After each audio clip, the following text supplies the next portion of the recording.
Chapter 13. The Use of Spies.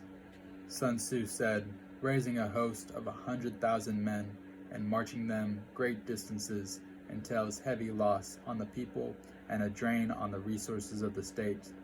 The daily expenditure will amount to 1,000 ounces of silver. There will be a commotion at home and abroad, and men will drop down exhausted on the highways. As many as 700,000 families will be impeded in their labor. Hostile armies may face each other for years, striving for the victory which is decided in a single day.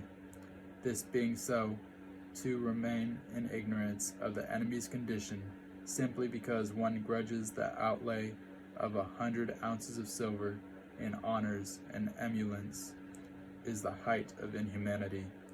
One who acts thus is no leader of men, no present help to his sovereign, no master of victory. Thus, what enables the wise, sovereign, and good general to strike and conquer, and achieve things beyond reach of ordinary men, is foreknowledge. Now this foreknowledge cannot be elicited from spirits. It cannot be obtained inductively from experience, nor by any deductive calculation. Knowledge of the enemy's disposition can only be obtained from other men. Hence the use of spies, of whom there are 5 classes: local spies, inward spies, converted spies, doomed spies, and surviving spies. When these 5 kinds of spy are all at work, none can discover the secret system. This is called divine manipulation of threads. It is the sovereign, most precious faculty. Having local spies means employing the service of the inhabitants of the district. Having inward spies, making use of officials of the enemy. Having converted spies, getting hold of the enemy's spies and using them for your own purposes. Having doomed spies, doing certain things openly for purposes of deception and allowing your own spies to know of them and report them to the enemy. Surviving spies, finally, are those who bring back news from the enemy's camp. Hence, it is that with none in the whole army are more intimate relations to be maintained than with spies. None should be more liberally rewarded. In no other business should greater secrecy be preserved. Spies cannot be usefully employed without a certain intuitive sagacity. They cannot be properly managed without benevolence and straightforwardness. Without subtle ingenuity of mind, one cannot make certain of the truth of their reports. Be subtle, and use your spies for every kind of business.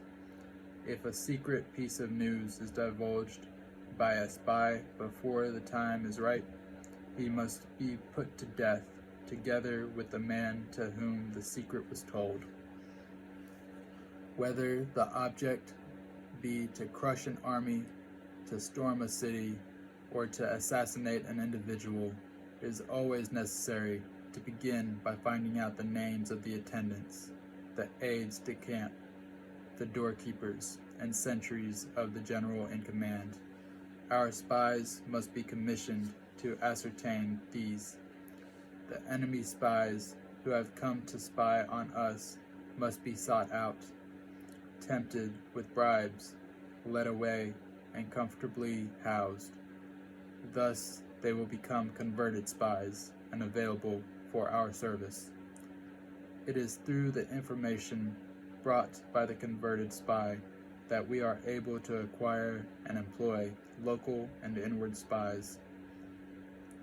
It is owing to his information again that we can cause the doomed spy to carry false tidings to the enemy.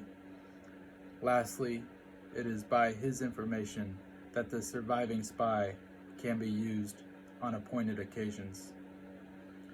The end and aim of spying in all its five varieties, its knowledge of the enemy, and this knowledge can only be derived, in the first instance, from the converted spy. Hence, it is essential that the converted spy be treated with the utmost liberality. Of old, the rise of the Yin dynasty was due to Ai Chi, who had served under Hsia. Likewise, the rise of Chao dynasty was due to Liu Ya, who had served under the Yin. Hence, it is only the enlightened ruler and wise general who will use the highest intelligence of the army for purposes of spying, and thereby they achieve great results. Spies are a most important element in war because on them depends an army's ability to move.